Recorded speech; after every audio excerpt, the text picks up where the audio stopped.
এখন কেন আবার এসেছো আমার কাছে? তোমার বাবার ভাই তো আমাকে বাড়ি থেকে তাড়িয়ে দিল, আমাদের সম্পর্কটা তারা কখনোই মানবে না। তাহলে এখন আমার সাথে দেখা করে কি লাভ বলো? আমি জানি ওরা তোমার সাথে অনেক খারাপ ব্যবহার করেছে, তবে সমস্যা নেই, আমি ওদেরকে রাজি করিয়ে এসেছি। তুমি আগামীকাল আমাদের বাড়িতে যাবে। কেন? আমাকে অপমান করে কি হয়নি তাদের? আরো কিছু অপমান করার বাকি আছে? আরে না না পাগল, তুমি যেমনটা ভাবছো তেমনটা না। আমি তো আগেরবার আমার পরিবারের সাথে কথা না বলে তোমাকে তাদের সামনে নিয়ে গিয়েছিলাম, কিন্তু এবার আমি সবকিছু ম্যানেজ করে ফেলেছি। দেখো, আমি তোমাকে ভালোবাসি, তাই একবার না, তোমার জন্য 1000বার অপমান হতেও আমি রাজি। আমি যাব, আগামীকালে তোমাদের বাড়িতে যাব।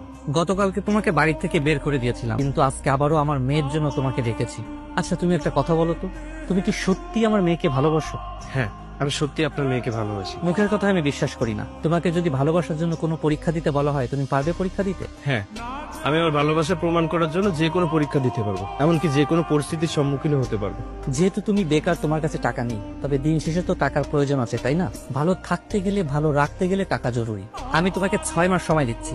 এই 6 মাসের ভিতরে যদি তুমি 5 লক্ষ টাকা উপার্জন করে নিয়ে আমার কাছে আসতে পারো, তাহলে আমি কথা দিচ্ছি আমার মেয়েকে আমি তোমার সাথে বিয়ে দেবো। কিন্তু বাবা, ও এত অল্প সময় এত বড় টাকা কিভাবে জোগাড় করবে? কেন?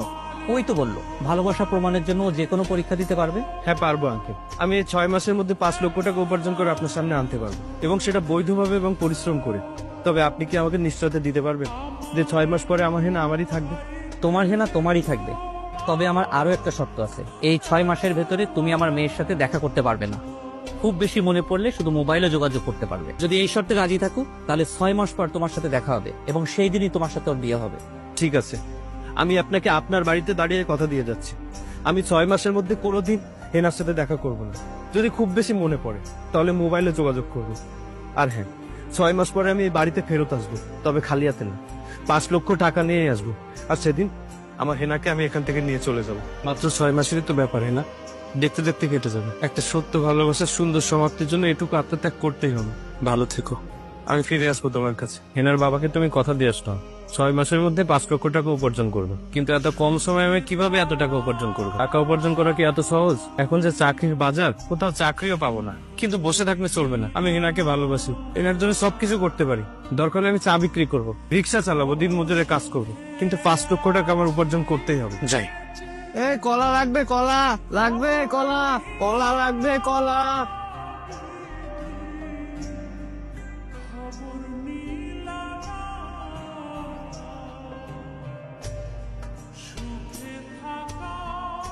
এক্সকিউজ মি, শুনতে পাচ্ছেন? জি, আমাকে বলছেন? জি, আপনাকেই বলছি। হ্যাঁ বলুন। এই ব্যাগটি মনে হয় আপনার। আপনি দোকানের সামনে ভুল করে রেখে এসেছিলেন, তাই আপনাকে ফেরত দিতে আসি। হ্যাঁ, ব্যাগটা তো আমারই, ধন্যবাদ। বাই দ্য ওয়ে, আপনার ব্যাগটি কিন্তু সুন্দর, আপনারই মতো। ফ্লার্ট করছেন? আরে না না, সত্য যেটা সেটাই বলছি। আসলে আপনি অনেক সুন্দর। আচ্ছা ধন্যবাদ। শুধু ধন্যবাদ? আপনার ব্যাগ এনে দিয়ে আপনাকে হেল্প করলাম, আপনার প্রশংসাও করলাম, আর এতে শুধু ধন্যবাদ? ধন্যবাদ ছাড়া আপনাকে আর আমি কি দিতে পারি বলুন তো? আমি কিন্তু খুব হাঁটতে পছন্দ করি, আর আপনার বাড়ির সামনে রাস্তাটাও অনেক সুন্দর। আপনি যদি চান তাহলে আমরা কিন্তু একসঙ্গে হাঁটতে পারি। বাহ, আমি তো দেখছি আপনি আমার বিষয়ে খুব ভালোই রিসার্চ করেছেন। হ্যাঁ হ্যাঁ, তাদের কি করেছি, আমি কিন্তু অপেক্ষায় থাকলাম। আচ্ছা দেখছি আপনার জন্য কি করা যায়।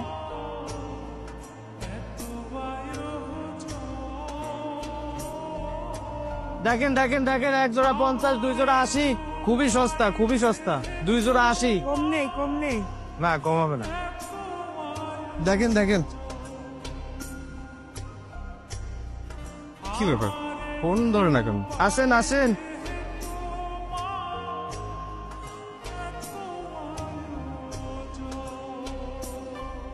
ফোন কেটে দিচ্ছে কেন? বহুদিন তো হয়ে গেল আমরা দুজন দুজনকে ভালোবাসি, কিন্তু এখন আমাদের পরিবারে কেউ জানে না, তাই আমি চাচ্ছিলাম তোমাকে আজকে আমার পরিবারের লোকদের সাথে দেখা করাবো। আমার সেটা যাচ্ছি, কিন্তু তোমার পরিবার কি আমাকে মেনে নেবে? কেন মেনে নিবে না? তোমার তো সবকিছু আছে, গাড়ি আছে, বাড়ি আছে, টাকা আছে, তাহলে কেন মেনে নিবে না তোমাকে? তুমি তো ঠিকই বলেছো, আমার তো সবকিছু আছে। তাহলে চলো তো। এখনই? হ্যাঁ এখনই চলো।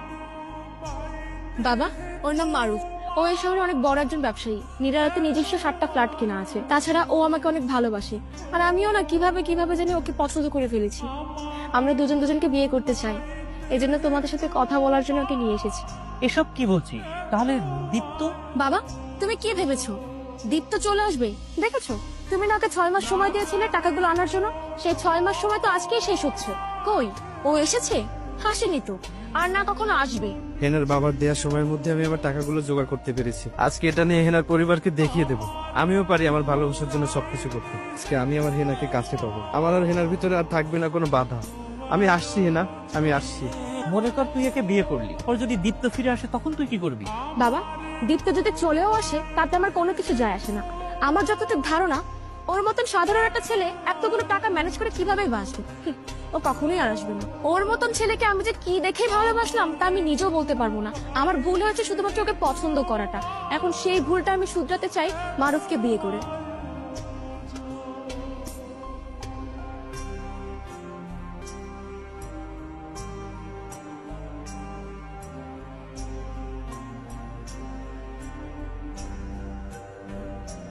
তুমি তুমি এসেছো হেনা?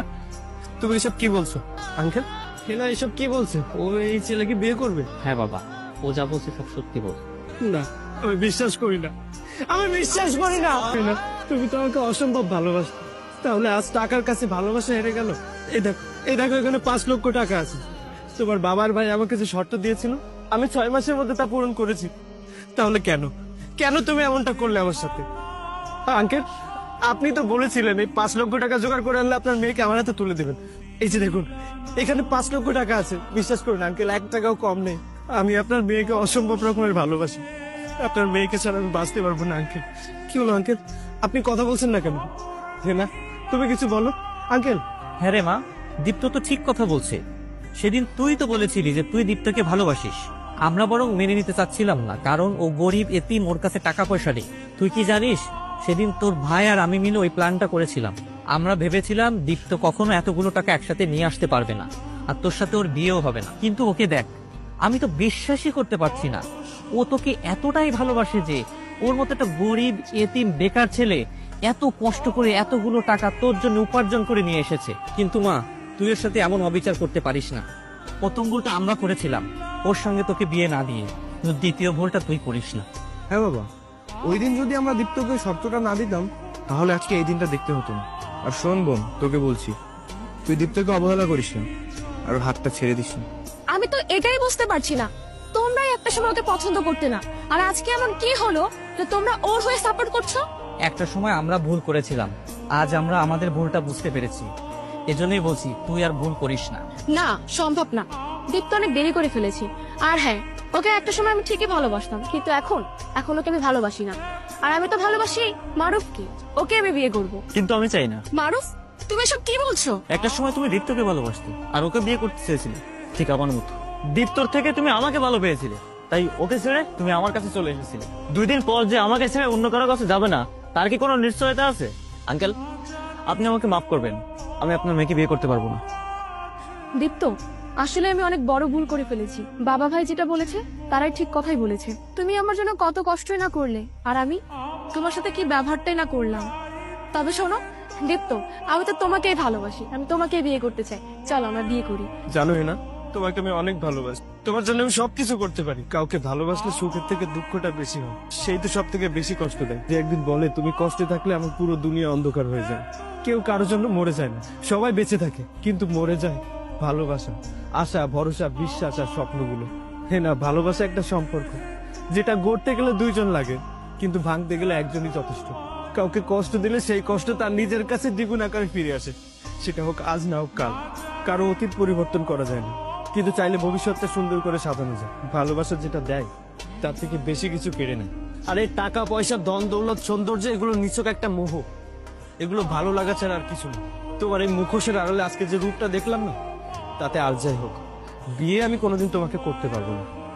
সবশেষে একটা কথা বলি, ভালো থেকো আমার ভালোবাসা।